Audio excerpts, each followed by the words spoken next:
le journal.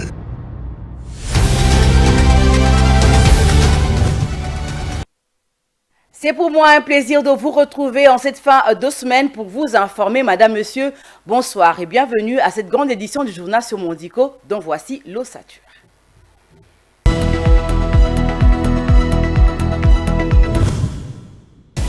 Quatre opposants candidats déclarés à la présidentielle de décembre prochain en République démocratique du Congo ont donné ce vendredi 14 avril 2023 à Lubumbashi le signal de départ d'action commune contre le pouvoir du président Félix Tshisekedi.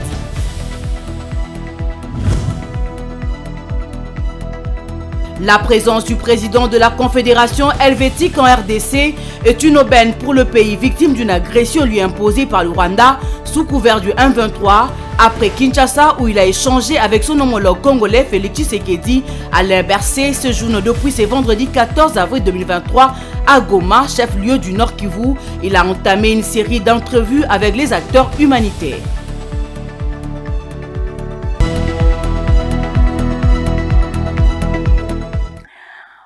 Ouvrons l'actualité. Retombée de la visite officielle du président de la Confédération helvétique en RDC. Le chef de l'État, Félix Tshisekedi, espère que la Suisse prendra en compte la crise sécuritaire de l'Est une fois à la tête du Conseil de sécurité de l'ONU au mois de mai prochain. Images et commentaires. Dans le cadre de son séjour en RDC, Alain Berset, président de la Confédération suisse, s'est rendu depuis ce vendredi matin 14 avril à Goma pour un voyage humanitaire. La veille, il avait été reçu au Palais de la Nation par le chef de l'État Félix Tshisekedi. Au menu de l'entretien, la situation sécuritaire dans la partie est de la République démocratique du Congo et des questions relatives à la coopération bilatérale entre les deux États. En effet, la Suisse va prendre la présidence du Conseil de sécurité de l'ONU au mois de mai prochain. Et Tshisekedi espère que le président suisse prendra en compte la situation sécuritaire dans l'est du pays car, selon une certaine opinion, à la veille de la présidence de la Confédération helvétique au Conseil de sécurité des Nations Unies, le président Alain Berset, en homme averti, avait bien voulu se rendre lui-même compte de la situation sécuritaire en République démocratique du Congo. C'est donc capital pour lui et ça touche beaucoup parce que ça signifie qu'il va vraiment prendre ce problème à bras le corps, l'a reconnu Félix Tshisekedi lors de la conférence de presse conjointe. D'après le programme à l'est du pays, Alain Berset va visiter les déplacés internes de Bouchagara et de Kanyaruchinya, constitués dans la périphérie de la ville de Goma et du territoire de Nirangongo. Il se rendra également à Bukavu au Sud Kivu avant de conclure sa mission. Dans le chapitre sécuritaire, le gouvernement est formel. Le Rwanda doit retirer ses troupes et ses armes de la RDC. Quant aux soi-disant combattants du M23, ils seront éligibles au DDR, vont être identifiés et désarmés avant qu'ils ne soient cantonnés près de Kindu. Le M23 ne jure que par le dialogue direct avec Kinshasa. Pourtant, la position du gouvernement est claire. Aucune discussion n'est envisagée. Il n'y aura pas de négociations. Il n'y aura jamais de négociations. Ce sont les termes du chef de l'État Félix Tshisekedi qu'a rappelé Patrick Muyaya qui a également souligné le rôle joué par Kigali dans ce dossier du M23 sur quoi il s'avère qu'aujourd'hui, en attendant de voir la fin, le M23 en réalité n'existe pas. C'est le Rwanda qui a recréé le M23, a soutenu le ministre de la Communication et Médias. Pour le porte-parole du gouvernement, la différence sera faite entre les militaires rwandais et les combattants du M23 congolais. L'essentiel est que le Rwanda retire ses troupes et ses armes du territoire de la RDC, car tout le monde le sait très bien que c'est le Rwanda qui agit ici. Selon Patrick Muyaya, le choix du lieu du cantonnement des soi-disant éléments du M23 est également indiscutable. Si on les met près de Kindu, c'est pour s'assurer qu'ils seront éloignés de la zone frontalière avec le Rwanda pour que certains d'entre eux, de bonne ou de mauvaise foi, ne soient pas tentés de recommencer une autre aventure. Pour aller au cantonnement, à Kindu, ils doivent d'abord être identifiés et désarmés. Ainsi, le rôle de 500 militaires angolais sera de sécuriser le lieu du cantonnement. Pour finir, de son côté, le M23 ne tend pas de cette oreille. Pour ce mouvement sanctionné par les Nations Unies, le dialogue doit précéder le cantonnement. Wait and see. Je l'ai annoncé dans le sommaire. 4 candidats déclarés à la présidentielle se retrouvent à Lubumbashi. Il s'agit de Martin Fayulu, Augustin Matata Pogno, Delis Esanga et Moïse Katumbi Chapwe. Ces 4 grandes figures politiques se retrouvent à Lubumbashi ce vendredi 14 avril pour aucun doute mettre ensemble leurs forces. En attendant d'en savoir davantage, les 4 hommes ont 2 choses en commun. Ils sont tous présidents de partis politiques, tous opposants à Félix Tshisekedi et surtout candidats déclarés à la présidentielle de 2023. Suivez cette lecture. Le contenu de l'agenda qui va orienter le cadre et la nature de leurs discussions n'est pas encore connu, encore moins le format de leurs différentes réunions. Cependant, selon des indiscrétions émanant de certains lieutenants de ces 4 chefs de file de l'opposition actuelle, il sera question d'évaluer la situation générale du pays, distinguer les catégories dans l'opposition à l'actuel régime, mais aussi et surtout décider du processus électoral. Cette rencontre pourra déboucher sur la décision de jeter les bases de ce qui peut être un nouveau front commun de l'opposition. Jusque-là, une chose certaine est que l'éventualité d'un élargissement du Quattro reste ouverte, car tous les calculs réservent au docteur Denis Mukwege ainsi que d'autres la volonté de venir renforcer cette équipe face au front solide que Félix Tshisekedi reforme autour de son pouvoir avec tout récemment dans son camp Jean-Pierre Bemba, Vital Kamerhe et Antipas Moussa Niamussi. Toutefois, les retrouvailles de ces 4 politiques ne sont pas faciles à concevoir, particulièrement entre Moïse Katumbi et Martin Fayulu qui est à scruter. Si Katumbi a rompu avec Félix Tshisekedi il y a peu, Fayulu lui vient de se séparer d'avec Dafouf Mouzito. Tout porte à croire qu'il y a plus de questions personnelles que de choix politiques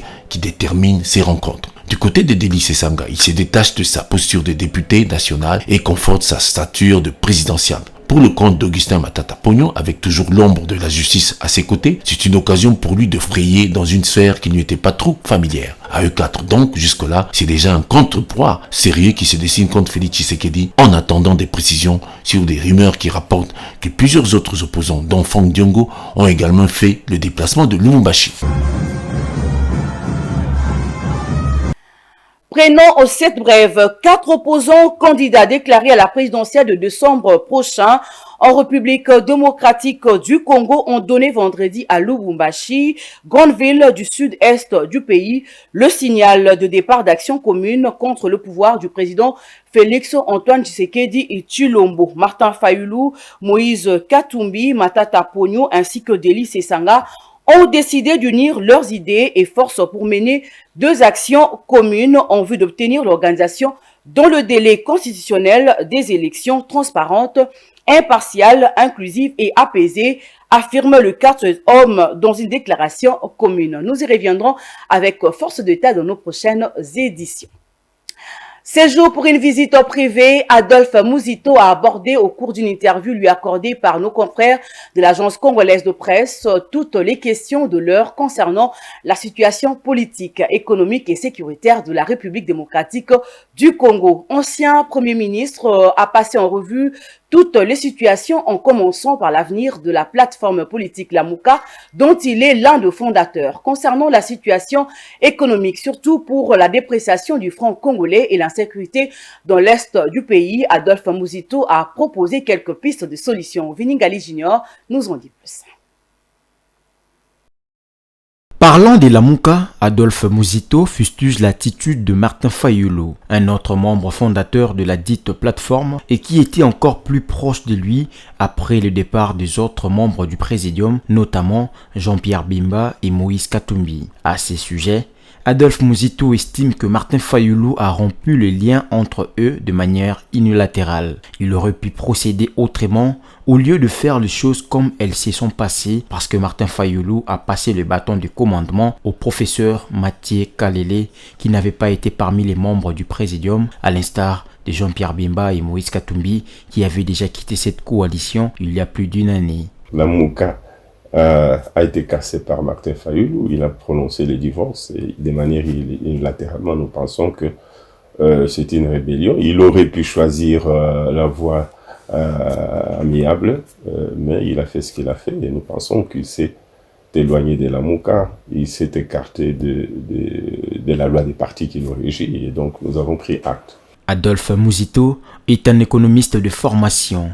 Avec son expérience d'ancien Premier ministre, il estime que la Banque centrale du Congo ne fait pas assez pour calmer la surchauffe actuelle du taux d'échange de dollars sur le marché. Elle devait, à son avis, utiliser le réserve d'échange pour tant soit peu stabiliser la monnaie. Quand votre monnaie baisse des valeurs parce que la devise étrangère augmente des valeurs, alors il faut améliorer la valeur de votre monnaie en injectant la devise étrangère. Et notre réserve, les réserves d'échange de notre économie sont autour de 3,5 milliards. C'est un chiffre que nous n'avons jamais atteint, mais qui n'a d'importance que si on l'utilise pour stabiliser la monnaie.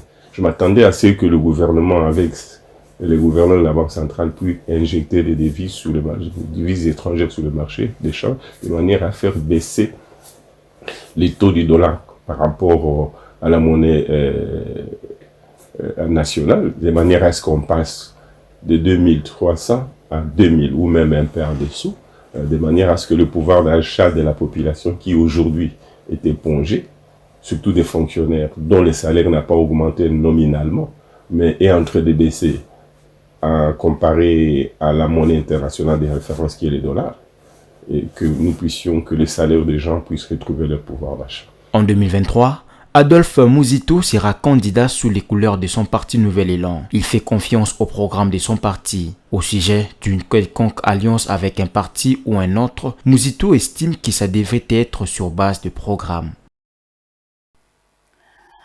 Poursuivons ces journaux, madame, monsieur, une parade aux injures, fake news, harcèlement sexuel et autres écrits diffamatoires sur les réseaux sociaux en mettant en place la loi sur le numérique en République démocratique du Congo a été trouvée par le gouvernement congolais. Ceci dans le but de réguler les secteurs du numérique en général et l'utilisation de réseaux sociaux en particulier. C'est l'essentiel du briefing du jeudi 13 avril dernier, dont la soirée co-animée par le ministre Désiré Cachemire Ebéron de Kolongele et son collègue ministre de Médias et porte-parole du gouvernement Patrick Mouyaya.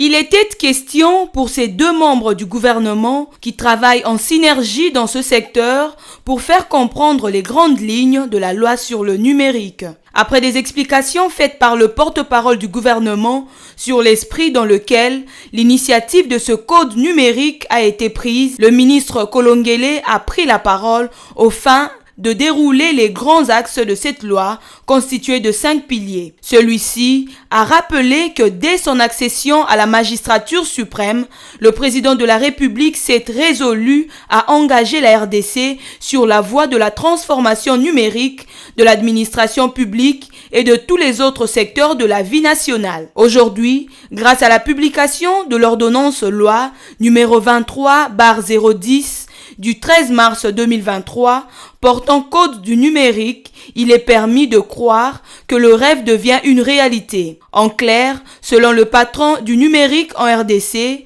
la RDC a opté pour la dématérialisation de l'administration publique par le stockage numérique des données en lieu et place de l'ancien système de stockage en papier qui présentait beaucoup de risques. Des documents qui peuvent se mouiller, disparaître ou être détruits par l'incendie. Aujourd'hui, toutes les pratiques autrefois anarchiques dans le domaine du numérique sont réglementées avec un régime de sanctions bien déterminé. L'objet de cette loi n'est pas d'organiser les activités de presse ni de réguler la publicité, mais de s'intéresser aux aspects liés au contenu de la dite publicité, a laissé entendre le ministre du numérique Ebéron Kolongele. Toutefois, il met en garde les relayeurs des informations mensongères pour nuire à autrui. Lorsque vous faites véhiculer véritablement des fausses informations, des fakes, c'est connu. Mais toi, tu prends ces informations, si ce n'est pas toi l'auteur, mais tu le relais avec l'intention de quoi? De nuire à autrui. Eh bien, pourquoi voulez-vous que votre liberté devienne un souci pour moi? Pourquoi? Voilà pourquoi, dans un état de droit, on devait prendre des dispositions pour arrêter net ces genres de blagues et que les personnes qui vont passer dans les réseaux sociaux, qu'elles expriment des choses qui sont véridiques ou vérifiables et non pas être là comme des caisses de résonance de la haine, de mensonges ou de tout ce qui peut être comme antivaleur. Non, ce n'est pas ça un état de droit. Selon le professeur Kolongele, cette transformation numérique repose sur un certain nombre de piliers dont le plus important est la régulation du dit secteur. Donc, l'encadrement du domaine numérique en respectant les principes de liberté dans le cyberespace tout en garantissant la protection de la vie privée, la sécurité des échanges et des transactions, le progrès social, la transparence et le renforcement de la gouvernance. Elle permet aussi de promouvoir l'innovation et l'entrepreneuriat national dans le numérique. Cette loi va également permettre à digitaliser l'administration publique afin de permettre à la génération future d'avoir les vraies informations sur l'histoire de la République. Nous tous, nous sommes témoins du fait que de plus en plus notre pays manque de la mémoire du côté des documents. Pourquoi? Parce qu'il suffit qu'une administration change. Celui-là, il part avec tout ce qu'il a eu comme document à traiter et il suffit qu'il y ait une petite pluie, eh bien, ça tombe tout part, n'est-ce pas, parce que c'est mouillé, ou bien un incendie se déclare quelque part, tout est parti. Alors on s'est dit, comme sous d'autres cieux, il est important que l'on puisse avoir la mémoire de nos administrations à travers un principe qui est codifié, l'archivage électronique. Cependant, il va se poser un problème d'applicabilité, y compris celui de la vulgarisation pour la mettre à la disposition de tous les Congolais. Chose que les deux ministres n'ont pas ignorée. Ces derniers ont promis d'organiser les colloques à travers les universités, les écoles et autres espaces publics pour assurer la vulgarisation de cette loi qui doit être connue de tous. Et pour y arriver, des moyens conséquents doivent être disponibilisés afin de faciliter cette vulgarisation. D'un ministère à un autre, le ministre de la Jeunesse, Initiation à la nouvelle citoyenneté et la cohésion nationale, Yves Bunkuluzola, a pris part le jeudi 13 avril à Sultani Hotel à la journée de sensibilisation à l'autisme autour du thème « Inclusion sociale de personnes autistes et leurs familles ». Plus de détails dans cet élément de la rédaction.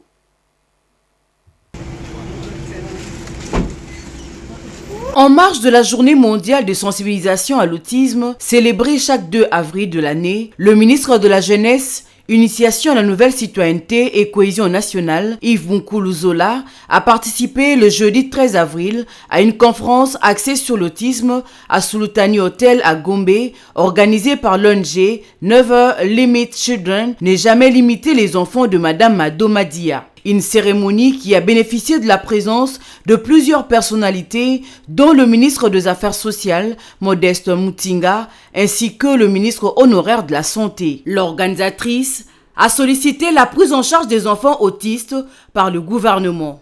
Vous êtes une partie sélecte de cette opinion pour être les ambassadeurs de notre slogan du jour « Sauvons l'enfant autiste ». Le sauver veut dire lui donner une école spécifique, lui fournir un environnement prompt à son épanouissement, lui fournir un personnel enseignant et médical adapté et surtout une famille formée à sa prise en charge pour faciliter son inclusion sociale. Pour sa part, le ministre de la Jeunesse, Yves Bunkuluzola, a rassuré son accompagnement à l'association. Nous, le ministère de la Jeunesse, nous allons accompagner NLC dans le cadre de la création de son nouveau centre. Nous allons apporter l'équipement parce que nous faisons également l'insertion socio-professionnelle de jeunes et les jeunes autistes aussi sont jeunes. Donc nous allons accompagner en termes de matériel le nouveau centre qui est en train d'être mis en place. Je pense que l'autisme n'est pas une fatalité. Parmi les 5 personnes les plus riches du monde, il y a un autiste. Elon Musk est un autiste. C'est quelqu'un, en termes de science, a fait des grandes innovations. Aujourd'hui, nous avons Twitter, nous avons SpaceX. Et je pense qu'au Congo également, il est possible, si nous, les gouvernants, ainsi que toutes les structures qui prennent en charge les autistes, nous puissions revaloriser également ces personnes et je suis sûr et convaincu qu'ils sont capables de faire plus que les autres catégories de Congolais. Les autistes ont besoin du soutien et de l'attention de tous. En société, les conséquences de l'exploitation sexuelle chez les jeunes filles, telle est la nature de la session de formation tenue jeudi 13 avril 2023 par la Fondation Bertin Itoko à l'intention de jeunes du quartier Muzindo dans la commune de Barumbu. Cette action de la Fondation s'inscrit dans le cadre de la sensibilisation de la jeunesse, avenir de demain. Images et commentaires de la rédaction. Actuellement, il n'est un secret pour personne que la jeunesse est en perte de vitesse pour plusieurs causes dont les problèmes et difficultés finissent par exposer tous ces jeunes et adolescents à des conséquences terribles et parfois irréversibles telles que l'exploitation sexuelle dont la plupart est victime. Ainsi, pour parer et prévenir ce genre d'abus sexuels qui frappe précocement des jeunes et adolescents des deux sexes, le docteur Bertin Itoko a animé lui-même une session de formation et information sur des différents cas et sujets liés à la question du jour.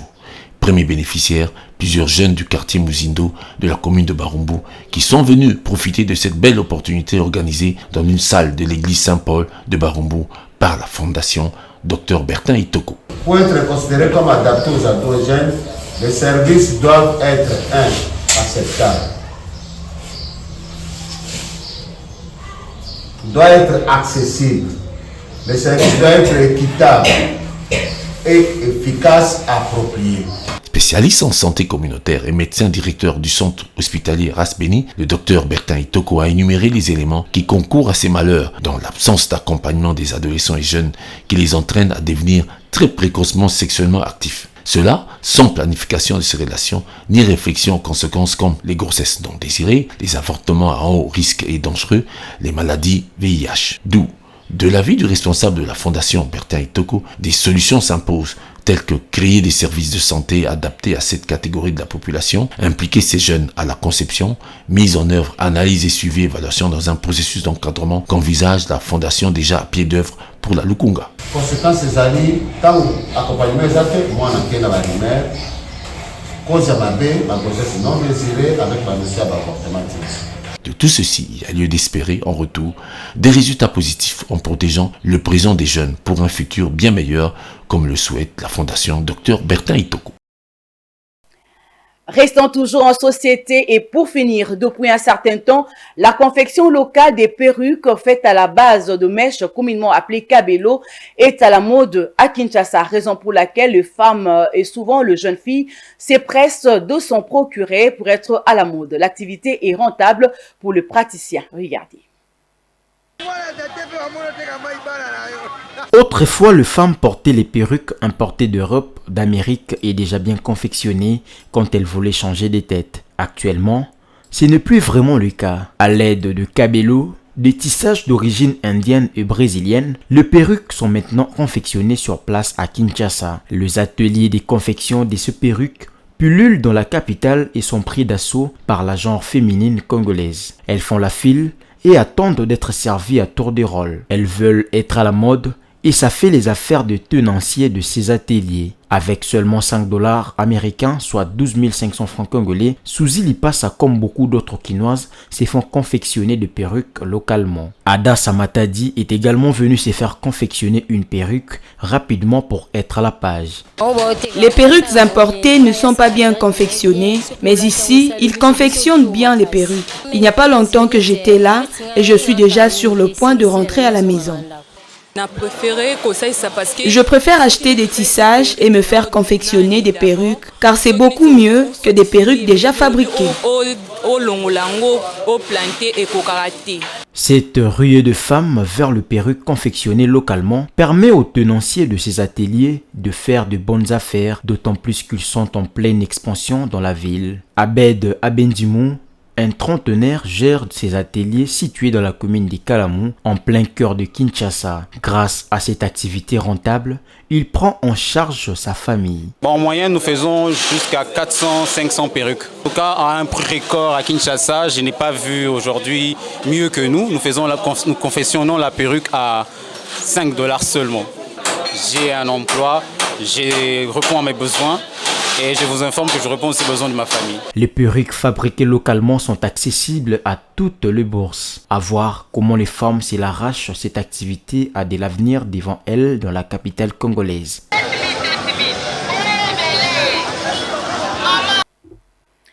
Voilà, c'est cette page de société qui boucle complètement cette édition du journal. Mais avant de nous quitter, place au rappel des titres.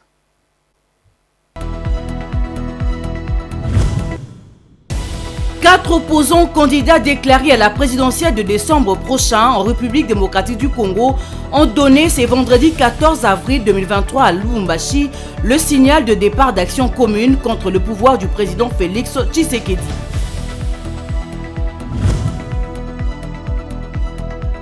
La présence du président de la Confédération helvétique en RDC est une aubaine pour le pays victime d'une agression lui imposée par le Rwanda sous couvert du 1-23 après Kinshasa où il a échangé avec son homologue congolais Félix Tshisekedi. Alain Berset séjourne depuis ce vendredi 14 avril 2023 à Goma, chef-lieu du Nord Kivu. Il a entamé une série d'entrevues avec les acteurs humanitaires.